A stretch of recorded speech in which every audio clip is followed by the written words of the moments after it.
Hello and welcome to another edition of Hacking TV. This week, Amazon rocks the video world with its new Amazon Video Direct platform. Then a debate between a music legend and a YouTube mogul. Sports, very old and very new, find a new online outlet. And Facebook video is producing some hits and some outlaws. I'm Saul Hansel. And I'm Steve Rosenbaum. And this is Hacking TV. Indeed it is, and we are prepared to hack. And, for what I thought was going to be a slow news week, it wasn't a slow news week. Well, Amazon doesn't do anything small anymore. It's got such a huge footprint into so many parts of people's digital lives that when it goes and, creates an entirely new video platform, I'd call that a little bit of news. And in fact, frankly, I think that the world, the journalism world probably underplayed how important this is. Well, I would agree. I think they underplayed it, but I also think they misunderstood it in some fundamental ways. The offering, I'm not going to, make any bones about it. I think saying Amazon takes on YouTube, just to be entirely honest, I think is lazy journalism. Like they're taking on a lot of people, but I wouldn't say that YouTube, they're taking on a piece of YouTube. Well, they're taking on the higher end commercial piece. So the platform that they announced, in a funny way, is very analogous to the way Amazon has opened its retailing platform to merchants who can buy a whole range of services, from space in their store to free, warehouse and shipping to transaction processing.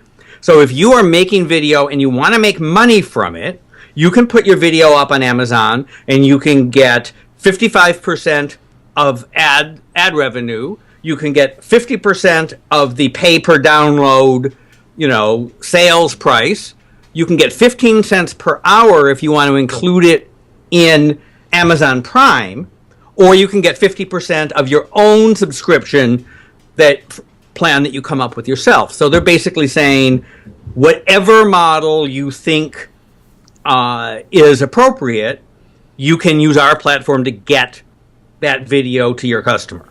Yeah, that's the smiley way to read it, but I just think you have to be a little aware that since it doesn't cost you anything to check, sure, why not include my video in Prime? Everyone, and they did do this weird thing where they said there's $1 million a month bounty for the most popular Prime videos. Well, right. So one of the things that is an interesting challenge in this world is how much do you want to have a brand stand for something? We've talked about that a lot because and so, Netflix it would be bizarre for Netflix to do this because their brand stands for a certain level of quality. Amazon Prime has been that, but Amazon is this huge bazaar that stands for all kinds of things. And I think that if somebody said to you, you saw on, social media, your friend said, oh, this video's on Amazon. You already have an Amazon account. You don't need to learn how to go to the Amazon search bar and search for the thing.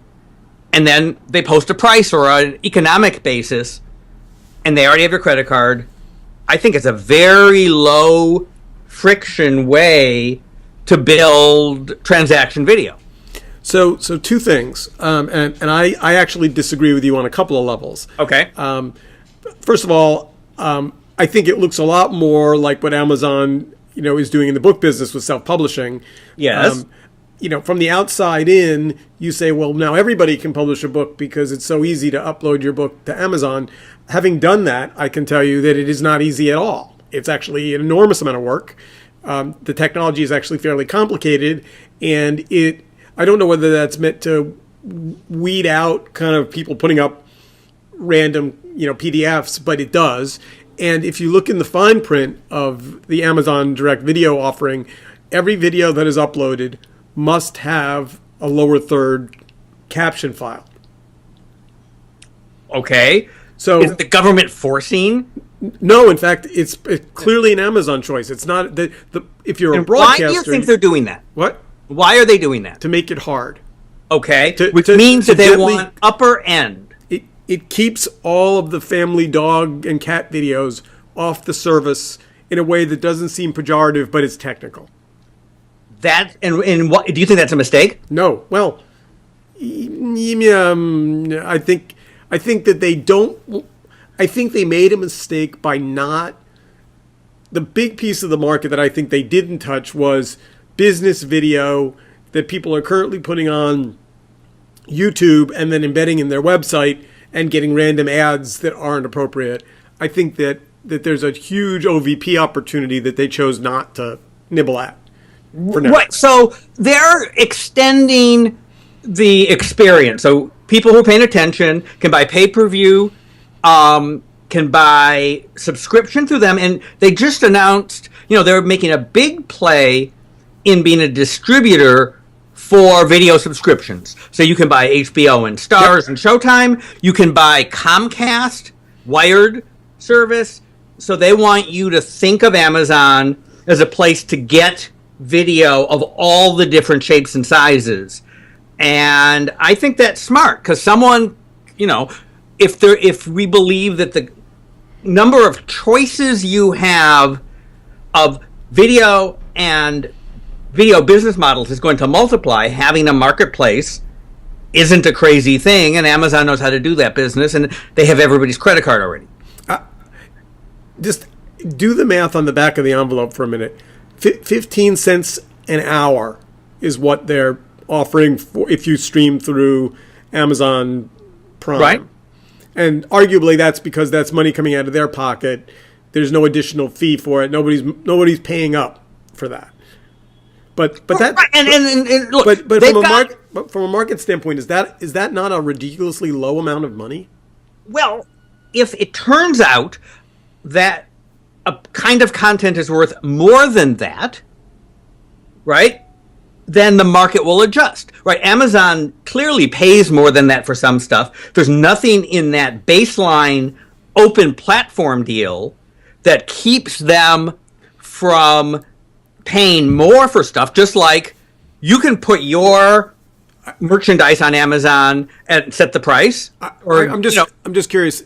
Can you name a time in the history of mankind when the marketplace ever adjusted upward for creators?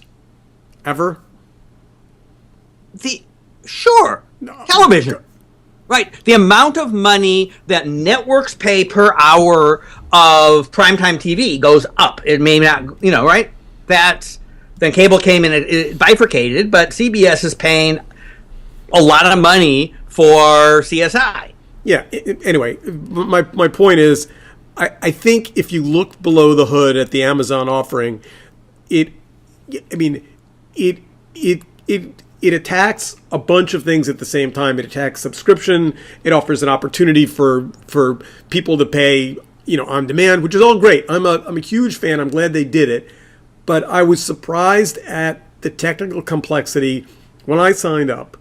They wanted my bank account number first. They wanted my bank routing number second. They wanted my employee identification number third. And they wanted you're signing up to do business with them. Right. So, but that means that all the things that lifted YouTube up, when people write headlines like the one that we have on the screen now for Fortune, that it's Amazon versus YouTube, that's just, No, maybe you want to say it's Amazon versus YouTube Red. Right, which is Amazon versus Amazon alumni Jason Kylar's, right? What the hell is Kylar doing? Yeah. Right, Vessel. Right. So what you're saying is it's Amazon versus a bunch of failed projects that have no traction. Well, look. Wow. That doesn't seem right either. Wouldn't it make more sense? Right. Nobody was in the business that Amazon was in of the Amazon marketplace, right? You had eBay that was just a marketplace, and that had certain dynamics. And then Amazon comes in, and after trying a bunch of other shit that didn't work, Z stores, they just said other people can put stuff in our store, and they can buy all these different services from us a la carte. And guess what? They destroyed eBay. They didn't destroy eBay through auctions. They didn't destroy eBay through an eBay clone, they used a different model that I think is analogous to this. And I'm not saying they're going to win everything, but I'm saying that they have a track record and a distribution system that I think that they're going, that this has the potential to be very powerful. So 2 things. The stock market agrees with you. Okay. Their stock closed at an all-time high.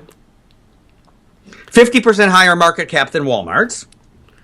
And look, if you go back to the early days of Amazon with Bezos' speech about the everything store, increasingly the world is digital, and digital means video, and video means everything, and he's playing every card he's got in his deck. And I think it's very smart. And also, look, they start a lot of stuff and fail with a lot of stuff. They got in and out of the Groupon business. They got in and out of the Angie's List service business, right? So I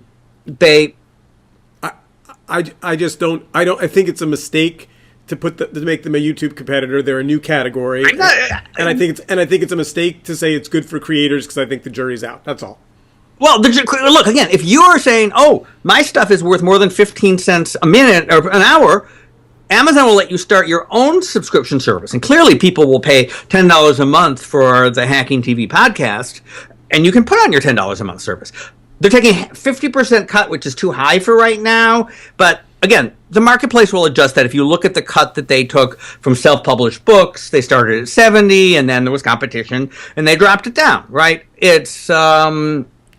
I think you're digging a hole for yourself, my friend. You're suggesting that based on their goodwill and their relationship with the publishing industry, we should not worry about their relationship with the video industry. Wait, you say to a publisher, what are the things that are causing trouble in your market?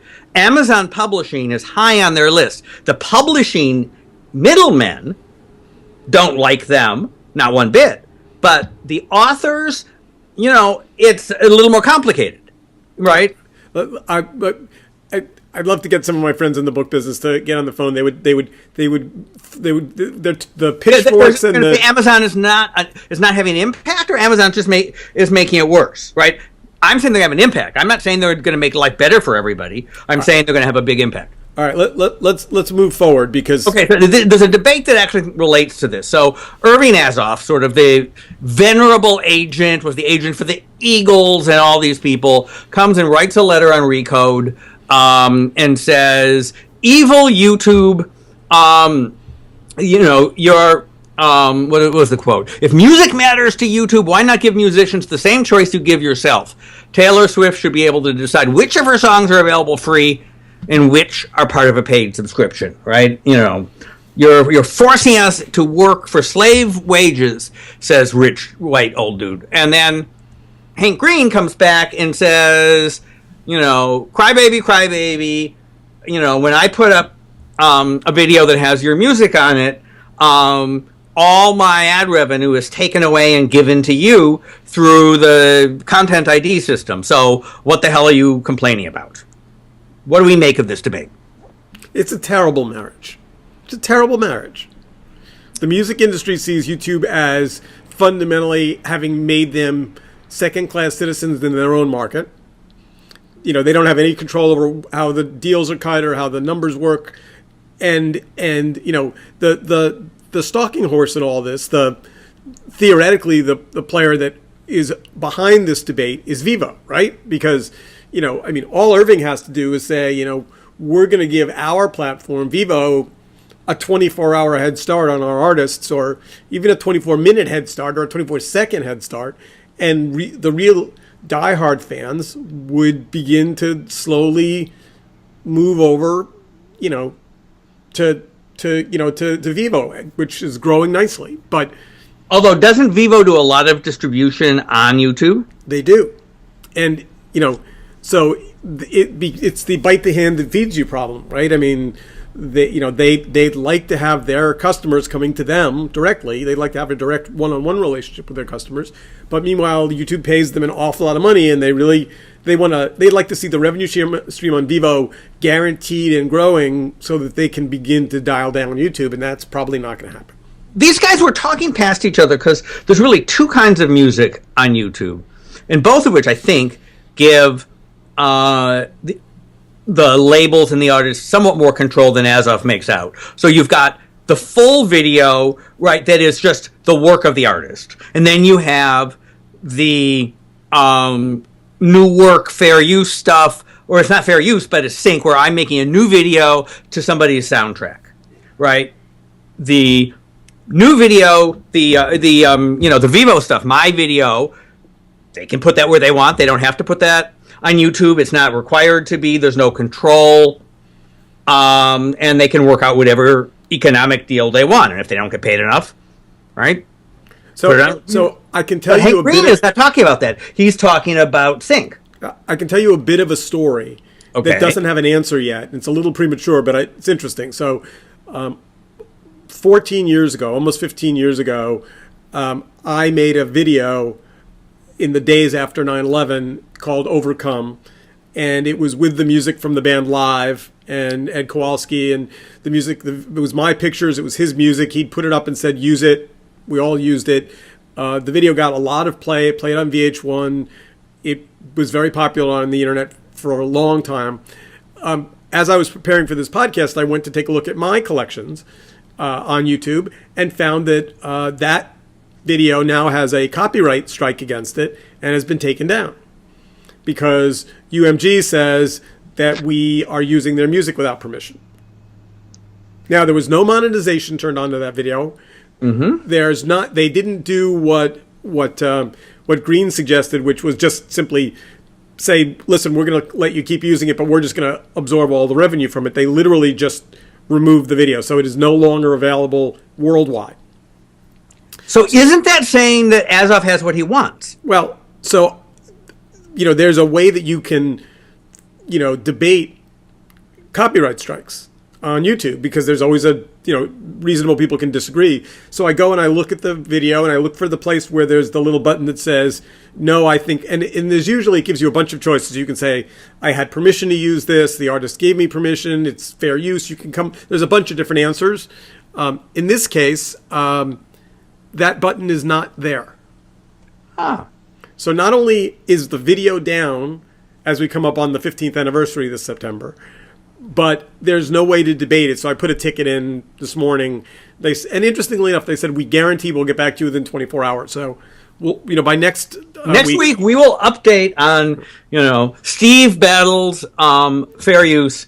In the meantime, but to be fair, I'm not sure it's a fair use discussion. I think it's the artist gave us permission to do this, that you used our it's not fair use, but argues with Content ID. Yeah. And you had another problem that was sort of the same thing, where you had rights, but some intermediary that thought he had rights to something. That one I just pushed the button and it got solved. Anyway, so but the music debate to me is as interesting as the sports debate. And there are at least 2 news headlines from this week in which sports is now beginning to make noises like it's moving from the old world into the new world. And you and I disagree about particularly the YouTube deal, which I think is significant and interesting, and you think is absurd. Well, yeah, so just make the case. What's YouTube doing, and why is it a big deal?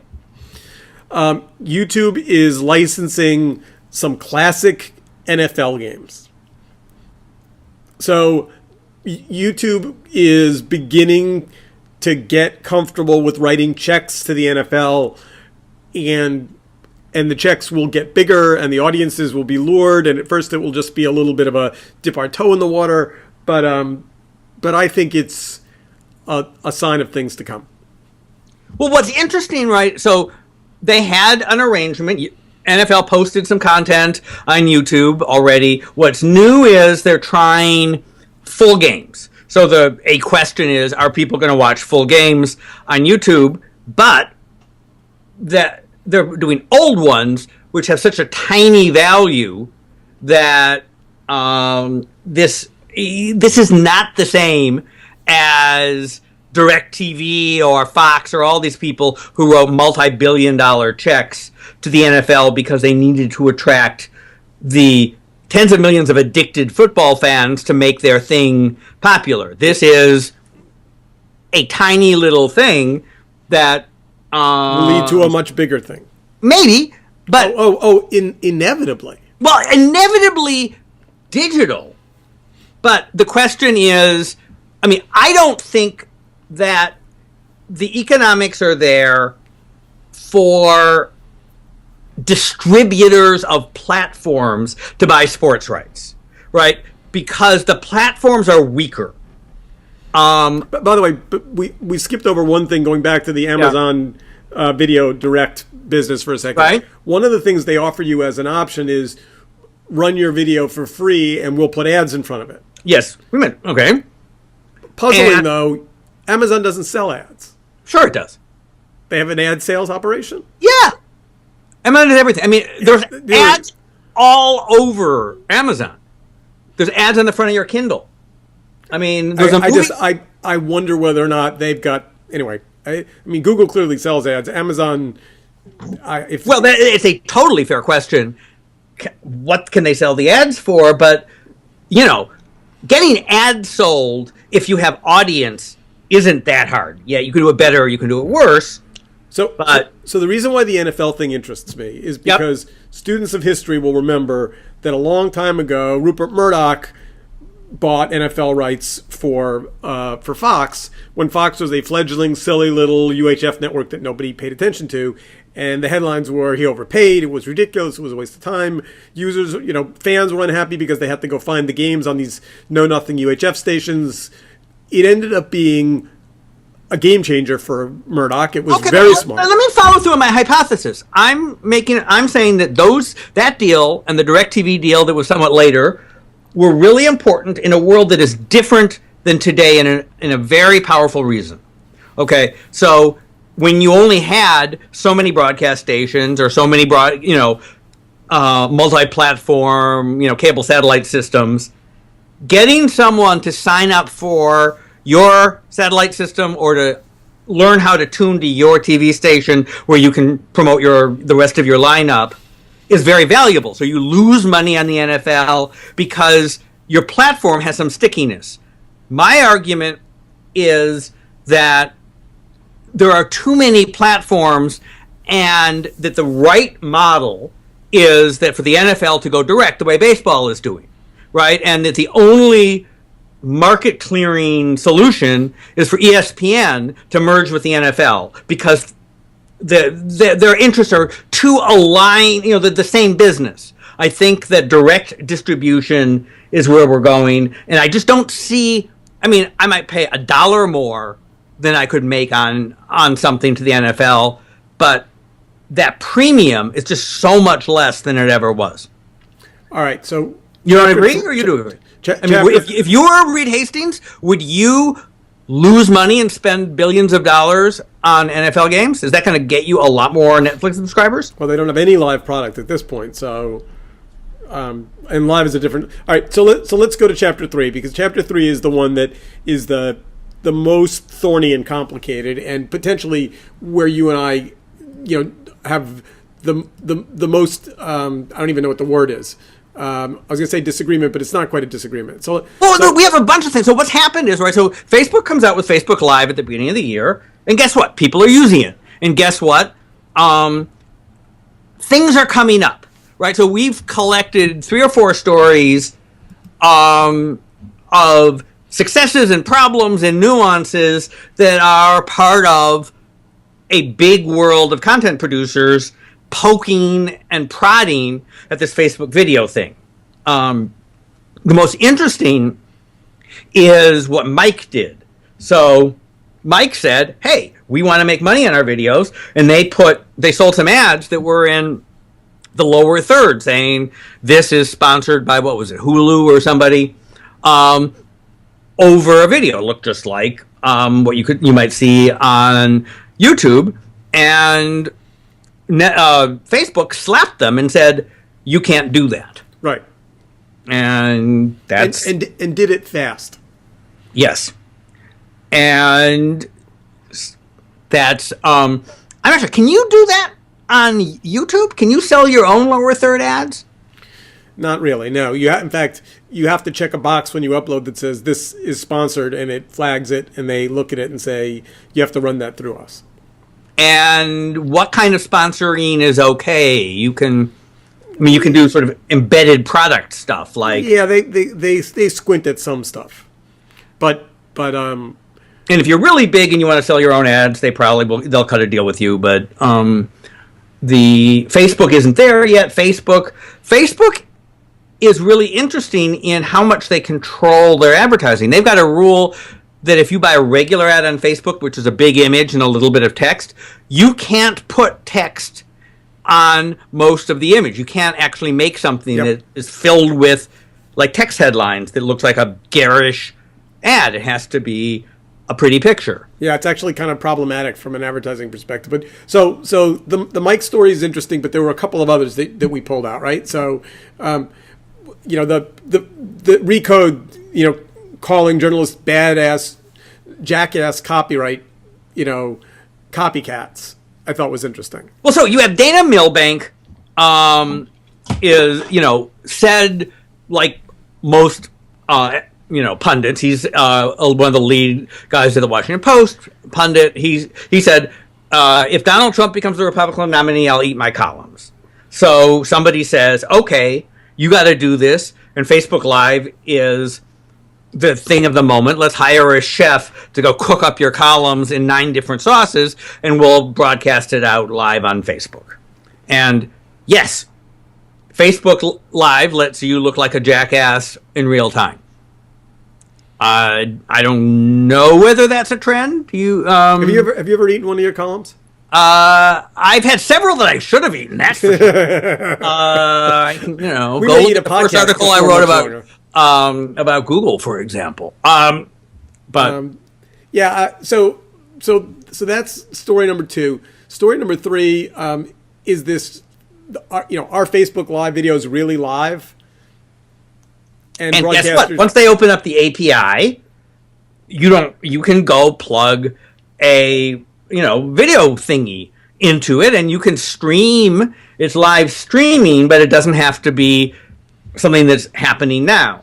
So thanks to you, I've been listening to more podcasts, and so now I'm listening to the NPR One podcast, which when you click on news says live from Washington. This is NPR News. It's 1:00, and you could be listening to that podcast at 1:15 or 1:30 or 1:45, and they still say live, and they still say the time, and it's not the time. And I'm like, really? It's not live. It was live then. So that's essentially what the same thing that YouTube is allowing is people to say they're live when in fact they're. Well, it's a little different because you always could go back and watch the replay stream. Yes. In which case you would have that experience, right? If I can watch Dana Milbank not live, but it was recorded live, and but that's not. A replay is not such a weird concept. The question is, does it have to be shot live? So, and as you know, I am a huge believer in editing. I think I want somebody else to go through and find the good stuff, and to save me time. By the way, that whole concept, I just want to say, is so charming. It back when you can say to your kids, when I was your age, they used to edit the news, and they'll be like, Dad, that's great. And they had cars back then too, didn't they? So let's talk about Tasty for a minute because we're going to run out of time, and I want to make sure we cover everything. We have a success story. Yes, BuzzFeed figures out the medium, and the hottest Facebook Live thing is little cooking videos set to music. Why? Because they're little and delicious. I don't know. I mean, does anyone actually watch these videos and then do them? I hear people talk about them. People sort of like them. They are shareable content. They're also sponsorable content, right? I mean, it is that nice publishing mix between good for an audience and good for an advertiser. But it's, there's a lot of things people try. Now, to be fair, they're edited, right? So they're going out over Facebook Live, I guess, but they're produced as if they're edited. If they shot them live, they still did it very slickly. So we have chewed through yet another half hour of Hacking TV. This next week ahead, the broadcasters rear their ugly heads and cancel some shows and announce some pilots and pretend they're in charge. And the numbers say they might yet be in charge. Are you going to any of these fancy parties? Not that I know of, but anybody out there with an invitation to something really cool knows how to find me. Are you? I am not. I'm partied out for this week. I'm actually going to a conference on Tuesday. But we will be back next week with another fabulous edition of Hacking TV. Until then, keep on hacking.